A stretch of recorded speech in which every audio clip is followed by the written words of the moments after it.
राम राम दोस्तों, आप सभी का स्वागत है आपके अपने यूट्यूब चैनल पर। और आज हम बात करने वाले हैं राजस्थान जीके के 100 वस्तुनिष्ठ ऐसे सवाल यानी एमसीक्यू सवाल जो हर परीक्षा में लगभग आते ही रहते हैं। तो आप ये वीडियो है जो सबसे बेस्ट तो आपके रहेगी, सबसे मोस्ट रहेगी सेकेंड ग्रेड संस्कृत विभाग के जीके के सेशन के लिए। और आप रीड प्री वाले भी इसको देखकर अपने अच्छे नंबर ला सकते हैं। तो शुरुआत करते हैं आज के इस वीडियो की। बहुत ही इंपॉर्टेंट सवाल है, हर एक के आपके सबके काम आ सकते हैं। तो देखो, सबसे पहला सवाल है आपके कि राजस्थान का क्षेत्रफल है। तो देखो, राजस्थान का क्षेत्रफल कितना है आप सभी को पता होगा। तो आपके राजस्थान का क्षेत्रफल है 3,42,239 वर्ग किलोमीटर। बी ऑप्शन आपके राइट है। इसके बाद है लूणी नदी कहाँ पर से निकलती है। तो देखो, लूणी नदी कहाँ से निकलती है आप सभी को पता होगा, अजमेर से निकलती है। पर अजमेर में कौन सी पहाड़ी से निकलती है वो पता होना चाहिए एक्यूरेट। तो वो निकलती है नाग पहाड़ियों से ही अजमेर। यहाँ पे आपके डी ऑप्शन राइट हो जाएगा। इसके बाद है गोटारू नामक स्थान जहाँ पर प्राकृतिक गैस के भंडारण है, राज्य के किस जिले में है।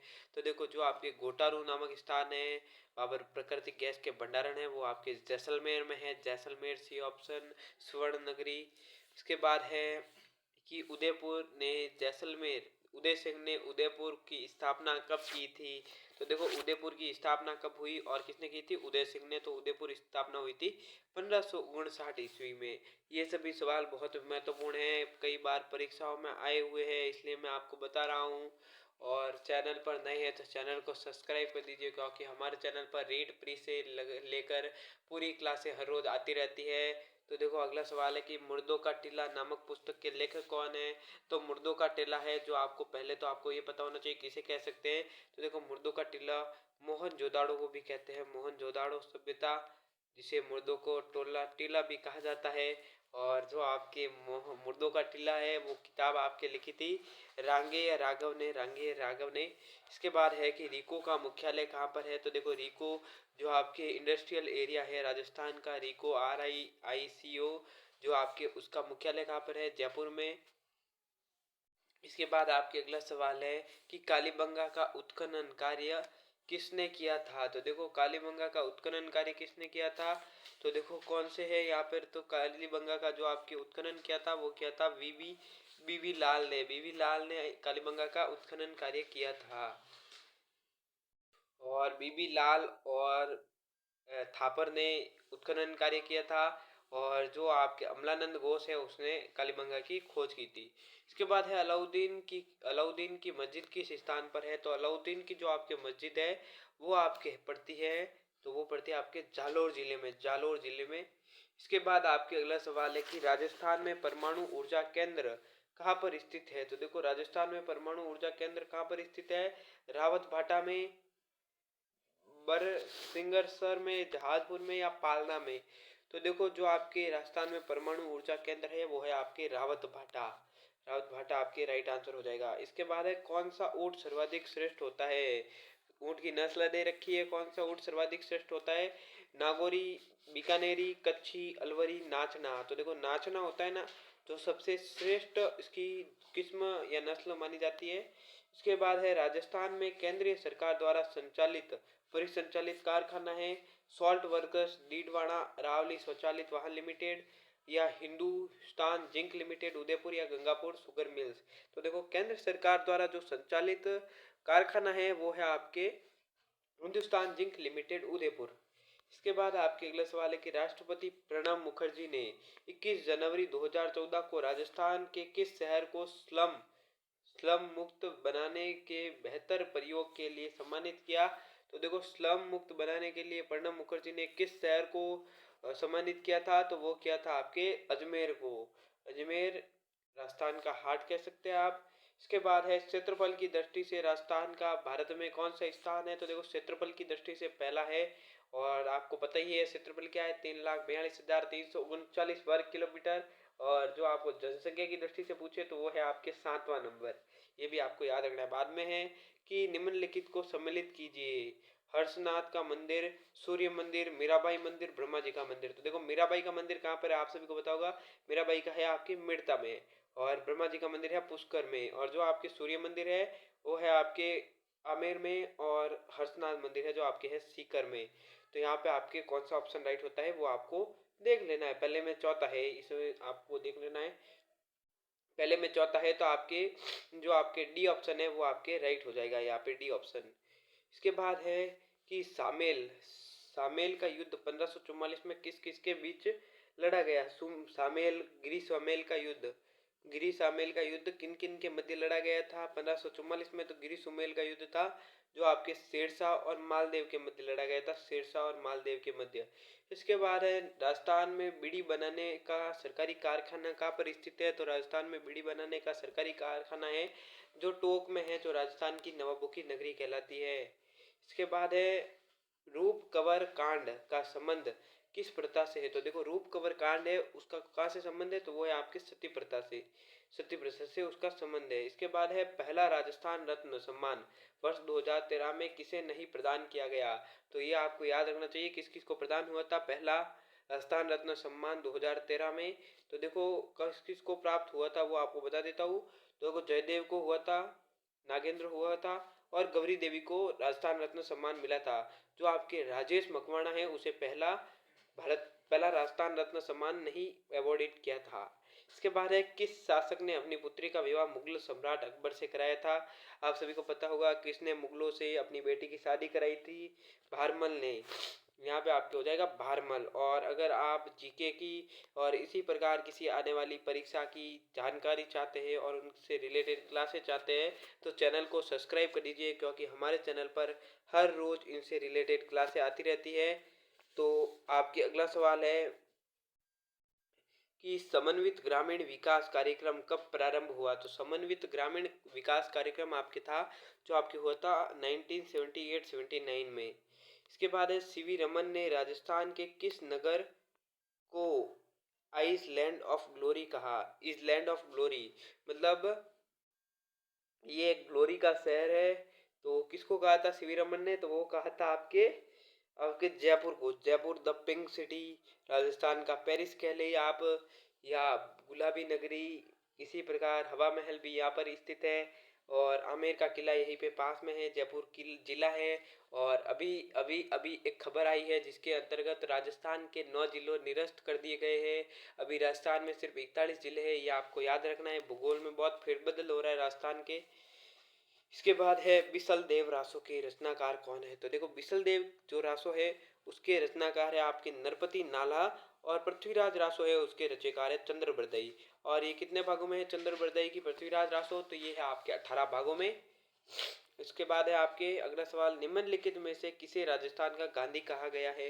तो देखो राजस्थान का गांधी आप सभी को पता होगा गोकुल भाई भट्ट है जो राजस्थान के गांधी है। इसके बाद है राजस्थान में कौन सा विद्युत ग्रह प्राकृतिक गैस पर आधारित है। तो देखो प्राकृतिक गैस पर कौन सा विद्युत ग्रह है जो आधारित है, तो वो है आपके अंता का विद्युत ग्रह है जो प्राकृतिक गैस पर आधारित है। इसके बाद है समी का वृक्ष किसे कहते हैं। तो देखो समी का वृक्ष किसे कहते हैं, वो है आपके ये ऑप्शन खिचड़ी के वृक्ष को समी का वृक्ष कहते हैं। आप ये मत समझिए कि वो मोहम्मद समी जो क्रिकेट में बॉलिंग करता है उसका वृक्ष है। समी का वृक्ष खिचड़ी का वृक्ष होता है, और हमारे राज्य का राज्य वृक्ष भी यही है खिचड़ी। इसके बाद है कि मेरोनी ऊनी खादी का उत्पादन करने वाले प्रदेश में निम्नलिखित में से कौन से जिले प्रसिद्ध है। तो देखो मेरोनी ऊनी खादी का प्रयोग उत्पादन करने में कौन से जिले प्रसिद्ध है, तो आपको पता रहना है। तो उनमें देखो आपके बीकानेर, जैसलमेर, जोधपुर है जो मेरिनो खादी है, ऊनी खादी है, उसका उत्पादन करने के लिए प्रसिद्ध है। इसके बाद है आपके कि प्रदेश में योजना काल में सर्वाधिक प्रतिशत वृद्धि निम्नलिखित में से किस फसल के उत्पादन में हुई थी। तो देखो योजना काल में सर्वाधिक जो वृद्धि हुई थी, प्रतिशत वृद्धि, वो कौन सी फसल में हुई थी, वो हुई थी आपके तिलहन, तिलहन में वृद्धि हुई थी। इसके बाद है गहन खेती से क्या तात्पर्य है। गहन खेती से क्या तात्पर्य है, अधिक खेती करना, खेती के आकार में वृद्धि, फसलीकृत क्षेत्रों को बढ़ाना, या विद्यमान फसलीकृत क्षेत्र में से अधिक उपज। तो देखो गहन खेती है उसका मतलब है आपके तात्पर्य है उसका कि विद्यमान फसलीकृत क्षेत्र में अधिक उपजाऊ पैदा करना। इसके बाद आपके अगला सवाल है कि राजस्थान भारत में हरित क्रांति सबसे अधिक सफल रही। तो देखो राजस्थान भारत में जो हरित क्रांति थी वो गेहूं के संदर्भ में सबसे अधिक सफल रही थी। और हरित क्रांति किससे रिलेटेड थी, ये आपको कमेंट बॉक्स में उत्तर करके बताना है। और जो जो भाई अभी तक इस क्लास में जुड़े हुए हैं वो एक बार वीडियो को लाइक कर दीजिए और चैनल को और वीडियो के लिए सब्सक्राइब कर दीजिए। इसके बाद आपके अगला सवाल है कि उत्तर पश्चिमी रेलवे का मुख्यालय कहाँ है। तो देखो उत्तर पश्चिमी रेलवे का जो आपके पूछ लिया जाए तो ये उसका मुख्यालय है जयपुर। और अगर आपको पूछ लिया जाए कि पूर्वी दक्षिणी क्षेत्र का आपके मुख्यालय कौन सा है, पूर्वी उत्तरी का, तो वो है आपके पूर्वी उत्तरी का आपके है कोलकाता। इसके बाद है कि इंदिरा गांधी नहर मंडल का मुख्यालय कहाँ है। तो देखो इंदिरा गांधी नहर मंडल का मुख्यालय कहाँ पर है, तो इंदिरा गांधी नहर मुख्यालय का मंडल है जयपुर में। इसके बाद आपके अगला है कि राजस्थान के आदिवासी वन पहाड़ी क्षेत्रों में अधिक क्यों पाए जाते हैं। तो देखो यहाँ पर जो राजस्थान में आदिवासी है वो वन पहाड़ी क्षेत्रों में अधिक क्यों पाए जाते हैं, क्योंकि वहाँ वन उपज है जिस पर वे आधारित होते हैं और वहाँ पे वे शिकार भी आसानी से कर पाते हैं, ये सभी उनसे रिलेटेड है। इसके बाद है राजस्थान में ऐसे 4 जिले बताइए जिनमें तांबा के भंडारण है, पुराने के अनुसार पूछा गया है, पुरानी ज्योग्राफी के अनुसार। तो देखो ऐसे कौन से 4 जिले हैं जिनमें तांबे के भंडार मिले हैं। तो देखो तांबे के भंडार कहाँ कहाँ मिले हैं, अलवर, झुंझुनू, सिरोही, डूंगरपुर। अलवर, झुंझुनू, सिरोही, डूंगरपुर। इसके बाद आपके अगला सवाल है तांबा अयस्क के साथ जो खनिज मिलते हैं उन्हें मुख्य दो के नाम बताइए। तो देखो तांबे अयस्क के साथ कौन कौन से खनिज मिलते हैं आप सभी को पता होगा, गंधक और सोना है जो तांबा अयस्क के साथ मिलता है। इसके बाद है राजस्थान में टंगस्टन के भंडार कहाँ मिलते हैं। तो देखो टंगस्टन के भंडार कहाँ पे मिलते हैं, बहुत इजी, नागौर, डेगाना, नागौर में यहाँ पर आपके टंगस्टन के भंडार मिले हैं। इसके बाद है आपके अगला सवाल कि राजस्थान में किस जिले में गेहूं के सर्वाधिक उत्पादक है। तो देखो गेहूं का सर्वाधिक उत्पादक पूछा गया है तो वो आपके है 12 जिला, परसेंटेज के हिसाब से पूछ लिया जाए तो 12 जिला है जो गेहूं का सर्वाधिक उत्पादक है। उसके बाद है बाजरे का उत्पादन किस प्रकार की भूमि में अधिक होता है। तो देखो बाजरा जो राजस्थान में सर्वाधिक उत्पादित किया जाता है वो किस प्रकार की मृदा में सर्वाधिक होता है, तो होता है बलुई मृदा में। और ये हमारे पूर्वी राजस्थान, पश्चिमी राजस्थान के, ये दक्षिणी पश्चिमी राजस्थान में मुख्यतः पाया जाता है। इसके बाद है राजस्थान की खाद्यान्न फसलों में कौन सी खाद्यान्न अधिक उत्पादित होती है। तो देखो राजस्थान की जो खाद्यान्न फसलें हैं उनमें कौन सी खाद्यान्न फसल है जो अधिक उत्पादित होती है। तो देखो राजस्थान में सबसे अधिक होती है आपके बाजरा खाद्यान्न फसल। इसके बाद है मूंगफली की फसल के लिए किस प्रकार की भूमि उपयुक्त है। तो देखो मूंगफली की जो फसल होती है उसके लिए सबसे उपयुक्त आपके मिट्टी चाहिए तो वो होती है हल्की बलुई, और जो आपके बाजरा है उसके लिए चाहिए ऑनली बलुई। इसके बाद है कि राजस्थान में रबी की फसल का मुख्य खाद्यान्न कौन सा है। तो देखो राजस्थान में रबी की फसल का मुख्य खाद्यान्न आपके गेहूं है, गेहूं, और राजस्थान में सबसे अधिक गेहूं खाते हैं लोग।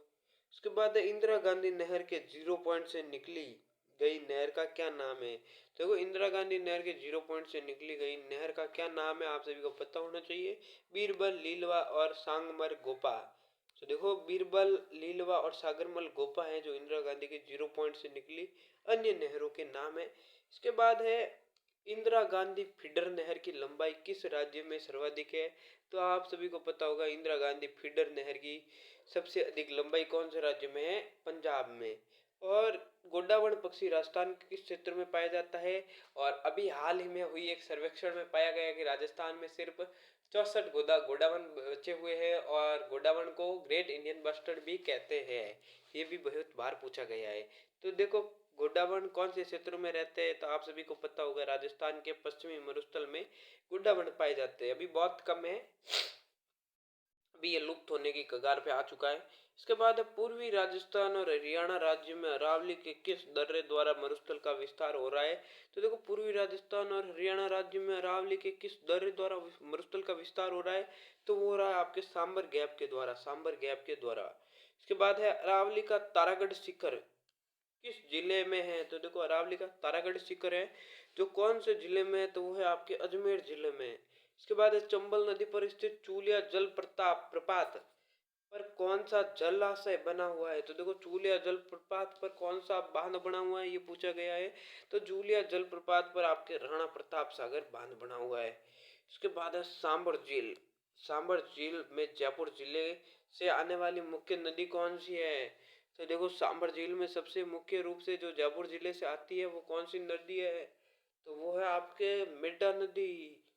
मिर्जा नदी। इसके बाद है आपके अगला सवाल कि अलाउद्दीन खिलजी की पुत्री राजस्थान के किस राज्य के राजकुमार के प्रेम पास में व्यद गई थी। तो देखो अलाउद्दीन खिलजी था, उसके पुत्री थी जो राजस्थान के एक राज्य के राजकुमार थे, उसके प्रेम पास में बंध गई थी। तो वो था आपके कहाँ का राजा था, वो था आपके जालोर का राजा। इसके बाद है कि राजस्थान के किस तीरंदाज को पद्मश्री 2013 से सम्मानित किया गया। तो देखो किस तीरंदाज को पद्मश्री 2013 में सम्मानित किया गया था, तो वो किया गया था आपके बजरंग लाल टाकर को। इसके बाद है राजस्थान का सबसे बड़ा मेला है। देखो राजस्थान का सबसे बड़ा मेला कौन सा है, आप सभी को पता होगा। तो देखो राजस्थान का सबसे बड़ा मेला है जो आपके पुष्कर का मेला है।